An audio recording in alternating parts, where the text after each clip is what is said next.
இங்கிலாண்டில் இருந்த ஒரு doctor Everest ஏறணும்னு பல தடவை முயற்சி பண்ணியிருக்கார். பல தடவை முயற்சி பண்ணி அவரால் அந்த எவரெஸ்ட் உச்சிக்கு போக முடியல. ஒரு மருத்துவர். அப்புறம் இந்த தடவை ஏறணும்னு முயற்சி பண்ணி திபெத்தில் மலை ஏறிகள் இருப்பாங்க, அவங்களோட சேர்ந்து அவர் மலை ஏறுவதற்கு, அவர் பேர் ஹவார்ட் சாம்பவர் அப்படின்னு பேர், ஹவார்ட் சாம்பவர். அதுக்கப்புறம் அவர் அந்த திபெத்தில் ஆட்களோடு சேர்ந்து, அவர் தான் ஹவார்ட் சாம்பவர். அவர் மேலே மேலே உச்சிக்கு போயிட்டார். போகிறதுக்கு முன்பாக அந்த திபெத்தில் இருக்க ஆட்கள் என்ன சொன்னாங்களாம், இந்த வழியில் வேணாம், எப்பொழுதும் போகிற வழியில் வேணாம், வேறு வழியில் போகலான்னு பாதி தூரத்துக்கு மேலே போயிட்டாங்க. மேலே போனோடனே பனிமலை உருகி ஆற ஒடியாருது. அந்த சரிவு முடிஞ்சு போச்சுரா கதைன்னு நினைச்சாராம் சாம்பவர். முடிஞ்சு போச்சு கதை. அப்ப ஒரு ஒடியாந்த அந்த தண்ணீரில் அடித்து கொள்ளப்பட்ட ஒரு கற்கள், ஒரு பெரிய மலை, அது ஒரு கோடு மாறி அது நடுவில் விழுந்து அந்த தண்ணீர் 2 பகுதியாக பிரிந்ததாம். 2 பகுதியாக பிரிந்தது. இவர் அந்த பகுதியில் நிற்கிறாரு. இவருக்கு முன்னாடி இவரை கூட்டிட்டு போன 8 பேரும் கண்ணுக்கு முன்னாடி அடிச்சுட்டு போறாங்க. கண்ணுக்கு முன்னாடி 8 பேரும் முன்னாடி அடிச்சுட்டு போறாங்க. இவர் மாத்திரம் நிற்கிறாரு. தானும் சாக வேண்டும், என்னை கூட்டிட்டு போனவங்க 8 பேரும் போயிட்டாங்க, நானும் சாகுறேன் அப்படின்னு சாகணும்னு முடிவு பண்ண போகும்போது உள்ளே ஒரு குரல் கேட்குது. அந்த உள்ளே ஒரு குரல் தான் அவரை திருப்பினது. என்ன குரல் தெரியுமா? 8 பேரும் ஏன் செத்தாங்க அப்படின்றத பார்க்கணும், உன்னை ஏன் உயிரோடு வச்சிருக்காருன்னு அந்த கேள்வி அவருடைய உள்ளத்தில் எழும்பினது. யோசிச்சாரு. இந்தியாவுக்கு பயணம் செய்தார். பல இடங்களில் டிராவல் பண்ணார். டிராவல் பண்ணி கன்னியாகுமரி மாவட்டத்தில் நெய்யூர் என்ற இடத்துக்கு வந்தார். அப்பொழுது காலரா நோய் பரவி வந்த காலம், இட்ஸ் எ ஹிஸ்டரி. அந்த காலரா பரவி வந்த அந்த டைம்ல அந்த நெய்யூர் ஹாஸ்பிட்டல்ல ஒரே ஒரு டாக்டர் மாத்திரம்தான் இருக்கார். இப்போ அது நர்சிங் ஹாஸ்பிட்டலா இருக்கு, சிஎஸ்ஐனுடைய கண்ட்ரோல்ல இருக்கு. அந்த அன்ற ஒருவர் 500 பேரை எப்படி பார்க்க முடியும் அப்படின்னு பார்த்தார்.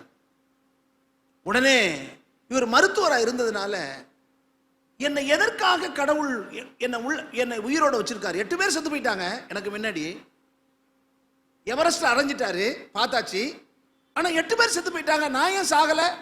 அந்த ஒரு கேள்வியை அவருடைய உள்ளத்துல ஒரு திசை திருப்பி இந்தியா முழுவதும் பயணம் செய்து கேரளாவுக்கு போய் தமிழ்நாட்டுக்கு வந்து, அன்றைக்கு கன்னியாகுமரி மாவட்டத்தில் கால்ராவுனால எல்லாரும் வரிசையில் ட்ரீட்மெண்ட்டுக்கு நிற்கும் போது பல பேர் உயிருக்கு போராடி கொண்டிருக்கிற வேளையில் அந்த ஹாஸ்பிட்டலில் பொறுப்பேற்று 20 வருடங்கள் அங்கே தங்கியிருந்து ஊழியம் செய்து அந்த மக்களுக்கு மருத்துவத்தையும் கல்லூரிகளையும் உருவாக்கி, இன்றைக்கு மிகப்பெரிய திருவனந்தபுரத்தில் மிகப்பெரிய மருத்துவக் கல்லூரி இன்றைக்கு இயங்கி கொண்டு வருகிறது. இந்த நெய்யூர் ஹாஸ்பிட்டலும் இயங்குது. அவருக்கு பேரு ஹவார்ட் சாம்பவர். யோசிங்க, நிறைய வாலிபர்கள் ஏன் எனக்கு கிடைக்கல, ஏன் நான் எதுக்காக வாழணும் அப்படின்றதுக்கு பதிலாக கொரோனா காலத்தில் நமக்கு ஒரு பாடத்தை கடவுள் கற்றுக் கொடுக்குறாரு. என்ன பாடம் தெரியுமா? மற்றவங்களாம் செத்துட்டாங்க, என்ன உயிரோடு வச்சிருக்காரு, ஏன் என்ன உயிரோடு வச்சிருக்காரு? ஆமென் சொல்லுங்க பார்க்கலாம். ஏன் என்ன உயிரோடு வச்சிருக்காரு? இந்த கேள்விக்கு பதிலை கண்டுபிடிங்க. கண்டுபிடிச்சிட்டீங்கன்னா இனி வாழ்வது கடவுளுக்காக வாழ்வது. ஆமாவா? ஆமாவா? நான் ஏன் வாழ்றேன்னு கேள்வி கேட்காதீங்க. ஏன் என்ன உயிரோட வச்சிருக்காரு? உங்களோடு பிறந்தவங்க அண்ணன், தம்பி, தங்கச்சி, அப்பா, அம்மா, இளம் வயது, முதிர் வயது, அப்பா இல்லை, அனாதை, ஓகே எல்லாம். ஆனா இப்ப நீங்க கேள்வி கேட்கிற கேள்வி என்னன்னா, கடவுள் ஏன் என்ன உயிரோட வச்சிருக்காரு? ஓகேவா? அப்ப இந்திய மக்கள் மேலே அவர் திரும்பி இங்கிலாந்துக்கு போய் அங்க கொஞ்ச நாள் இருந்து ஒரு மரித்து விட்டார். இந்த ஹாஸ்பிட்டல்ல ஒருத்தர் ஹேண்ட் ஓவர் பண்ணி, அதே போர் தான் சாரால் டக்கர். யாருக்கு தெரியும்? திருநெல்வேலி மாவட்டத்தில் சாரால் டக்கர். அந்த அம்மா ஊனம். இதான் சாரால் டக்கர். இந்த அம்மா ஊனம். இந்தியாவை பார்க்கல, இந்தியா மக்களை பார்க்கல. ஆனா சாரால் டக்கர் அண்ணன் திருநெல்வேலி மாவட்டத்தில் இருந்த நாட்கள்ல, பாளையங்கோட்டை திருநெல்வேலி மாவட்டத்தில் இருந்த நாட்கள்ல ஒரு நாள் குதிரையில பயணம் செய்கிறார். பயணம் செய்யும்போது தண்ணி தாக எடுக்குது. ஒரு வீட்டை தட்டுறாரு. ஒரு பெண்ணு வெளியில வந்து இதை பார்த்துட்டு உள்ள ஓடிடுது. என்னன்னு விசாரிக்கிறாரு. யாரையும் அந்நியர்களை பார்த்தால் அவர்களுக்கு பயம், அதனால அவர்கள் பேச மாட்டாங்க, உள்ள ஓடிடுவாங்க. படிப்பறிவு இல்லை, படிப்பறிவு இல்லை. உடனே இந்த சாரால் டக்கருடைய அண்ணன் கடிதம் எழுதுறாரு தன்னுடைய சாரால் டக்கருக்கு. இப்படி ஒரு இன்சிடென்ட் நடக்குது. ஒவ்வொரு நாளும் கடிதம் எழுதுவார், ஒவ்வொரு வாரமும் கடிதம் எழுதுவார். என்னெல்லாம் இன்சிடென்ட் நடக்குது. ஏன்னா அவர்கள் கை கால்கள் செயல் இழந்தல் இருக்காங்க, அவர்களால் நடக்க முடியாது. ஆனா இவருடைய பெயர்ல இன்றைக்கும் ஒரு கட்டடம் இருக்கிறது திருநெல்வேலி பாளையங்கோட்டையில், சாரால் டக்கர். ஆனா இந்தியாவையே பார்க்காத ஆளு. இந்த கடிதத்தை எழுதினோன்னு உடனே அண்ணனுக்கு மறு கடிதம் எழுதுறாரு. என்கிட்ட இருக்கிற நகை இருக்கு, இந்த நகையை வைத்து நீங்கள் ஒரு ஸ்கூலை கட்டுங்க, பெண்கள் எல்லாம் படிக்கட்டும், பெண்கள் படிப்பதற்கான படிப்புக்காக அந்த பள்ளிக்கூடத்தை கட்டுங்க. 13 வருஷம் இந்த பள்ளிக்கூடம் இயங்கி இருக்கிறது. அந்த 13 வருஷத்துக்கு பிறகு அந்த பள்ளிக்கூடத்தை நடத்த முடியல, இழுத்து மூடிடுறாங்க. மறுபடியும் செய்தி சாரால் டக்கருக்கு கொடுக்கப்படுது. ஏன்னா அவன் வர முடியாது. ஒரு ஆள் ஊனமுற்றோர் தான், ஆனா ஊனமுற்றோர் மத்தியிலே மனது செயல்பட்டது. அதுதான் இன்னைக்கு இருக்க சொல்றேன். வசதி இல்லை எனக்கு, அப்பா அம்மா எனக்கு ஒன்றும் தரல, ஆனா படிப்பு கொடுத்துருப்பாங்க, தங்களையே தியாகம் பண்ணியிருப்பாங்க, ஆனா எனக்கு அது தரல இது தரலன்னு சொல்லி தான் இன்னைக்கு நிறைய பேர் பெற்றோர்களோட சண்டையா இருக்கு. வாலிபர்கள் நிறைய குடும்பங்கள்ல இந்த அம்மா நடக்க முடியாது. நடக்க முடியாத இந்த இடத்துல இருந்து இந்திய தேசத்தின் மேல, இந்திய தேசத்தின் மண்ணின் மேல, இந்திய தேசத்தினுடைய பெண்கள் மேல இருக்கிற அந்த பாரம் தன்னுடைய பொருளையே கொடுக்க வைத்தது. 13 வருஷத்துக்கு பிறகு மூடிட்டாங்கன்னு இதே உடைஞ்சிருச்சு. ஐயோ, ஆரம்பிச்சது ஸ்கூல் நடத்த முடியலையா? அப்ப இவருடைய இதை நினைத்து நினைத்து உருகி போனா, பாடியெல்லாம் மெலிஞ்சு போயிட்டா, சாக போறா. அப்ப அவருடைய நண்பர்கள் வந்தாங்க 3 பேர், மரியா, சோஃபியா அப்படி இன்னொருத்தர் 3 பேர் வந்தாங்க. என்னமாச்சு உனக்கு? என்னுடைய தரிசனத்தின்படி நான் இந்த ஸ்கூலை இயக்குனேன், இப்ப அந்த ஸ்கூல் மூடியாச்சு, பணம் இல்லைன்றதை மூடியாச்சு அப்படின்னு சொல்லிட்டு நான் இனி வாழ முடியாது அப்படின்னு தன்னுடைய ஜீவனையே, அவள் பேசிக்கொண்டிருக்கும் போது ஜீவன் போயிருச்சு. இதை பார்த்த உள்ளம் தொடப்பட்ட அந்த 3 பெண்களும் இங்கிலாந்துல பணத்தை எல்லாம் சேகரித்து மறுபடியும் 540 பவுண்ட் நகையை இந்திய தேசத்துக்கு அனுப்பி அந்த சாரால் டக்கர் கல்லூரிய திருநெல்வேலி மாவட்டத்திலும் பாளையங்கோட்டையிலும் இன்றைக்கு 3 தலைமுறை பெண்கள் படிப்பதற்கான ஒரு எண்ணமும் தரிசனமும் இந்த சாரால் டக்கருக்கு வந்ததுனால தான் நிறைய பெண்கள் திருநெல்வேலியிலையும் பாளையங்கோட்டையிலையும் படிச்சாங்க. இன்னைக்கு நிறைய யூத் வாலிப திருப்தி அடைஞ்சிருக்கோம். எதையாவது சமுதாயத்திற்கு பண்ணியிருக்கோமா? ஏதாவது பண்ணியிருக்கோமா?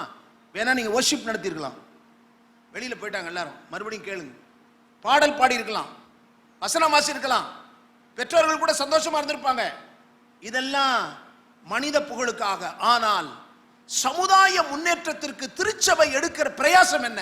என்ன எடுக்குது திருச்சபை? வந்து ஆராதனை பண்ணிட்டு இருந்தா முடிஞ்சு போயிடுமா? ஆனா இன்றைக்கு குடும்பங்கள் நல்லா இருந்தா தானே காட்ட முடியும். குடும்பங்களே அடிதடி கலாட்டம் நடக்குதே, சகிப்புத்தன்மை இல்லையே. இந்த தரிசனம், இந்த பாரம், ஆண்டவருடைய சித்தத்தை நிறைவேற்ற வேண்டும் என்ற எண்ணம் இருக்கிற குடும்பங்கள் தான் சமுதாயத்தில் வெற்றியாய் ஏதாவது ஒன்று செய்ய முடியும். ஆகையால் இந்த கால வேளையிலே இந்த மோட்டிவேஷனல் எப்படி இந்த சாரால் டக்கருக்கும் ஹவார்டுக்கும் எப்படி வந்துச்சு? இந்திய தேசத்தில் பாரம், பொருளையும் பணத்தையும் செலவு செய்து தேசத்தின் முன்னேற்றத்திற்காக, தன்னுடைய தேசம் அல்ல, ஆண்டவருடைய அன்பினால் ஆளப்பட்டு தன்னுடைய பணத்தையே இந்திய தேசத்தினுடைய வளர்ச்சிக்காக செலவு செய்வதற்கு அப்படி ஒரு பாரம் இருக்குமானால், நாமும் அப்படிப்பட்ட பாரத்தோடு இந்த இடத்தை விட்டு கடந்து போவோம். இந்த வாலிபர்கள் இதோடு நின்றுடக்கூடாது, அடுத்த லெவலுக்கு கடந்து போகலாம். அதுதான் மிக முக்கியமான. ஆகினால் இந்த மாலை வழக்கம் போல குவலக்குடி திருவெரும்பூர் கூட்டம் இருக்கிறது. நாளை காலை கம்யூனியன் சர்வீஸ் லீவு, எல்லாரும் வந்துடணும். சோம்பேறியை பத்தி கேட்டீங்க, 5 மணிக்கு மேல 6 மணிக்கு மேல தூங்கிட்டு இருக்க கூடாது. எல்லாம் லீவு தானே, ஆலயத்துக்கு வாங்க, ஆராதனைக்கு வாங்க, கம்யூனியன் சர்வீஸ்க்கு வாங்க.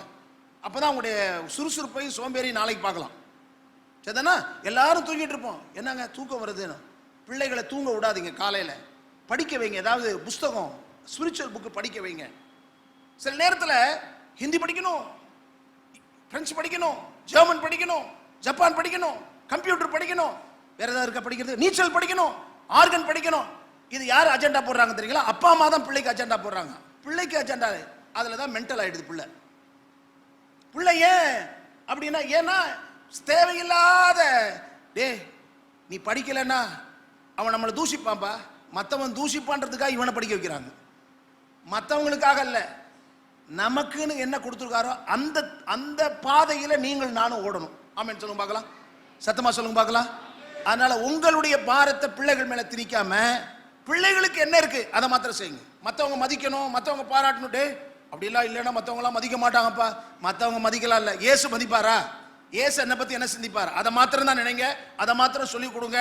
பிள்ளைகள் அதே தரிசனத்தில் போங்க, உங்களுக்கு வைத்திருக்கிற பாதையில நடந்து போக உங்களை உற்சாகப்படுத்துகிறேன். எழுதி நிற்கலாமா? ஜெபம் பண்ணலாமா? நாளைக்கு முடிந்த உடனே 1ஆம் தேதி முடிந்த உடனே சில பேருக்கு ஞானஸ்தானம் இருக்கு. இனிமே 10th முடிச்ச உடனே 3 கிளாஸ் அட்டன் பண்ணி ஞானஸ்தானத்துக்கு ரெடி ஆயிடணும். 10th மேல முடிச்சு கீழே இறங்கும் போதே 4 கிளாஸ், மனம் திரும்புதல், மறுபிறப்பு, ஞானஸ்தானம், ரட்சிப்பு நிச்சயம், சபை, இவளை கிளாஸ் அட்டன் பண்ணி தான் ஞானஸ்தானத்துக்கு ரெடி ஆகணும்.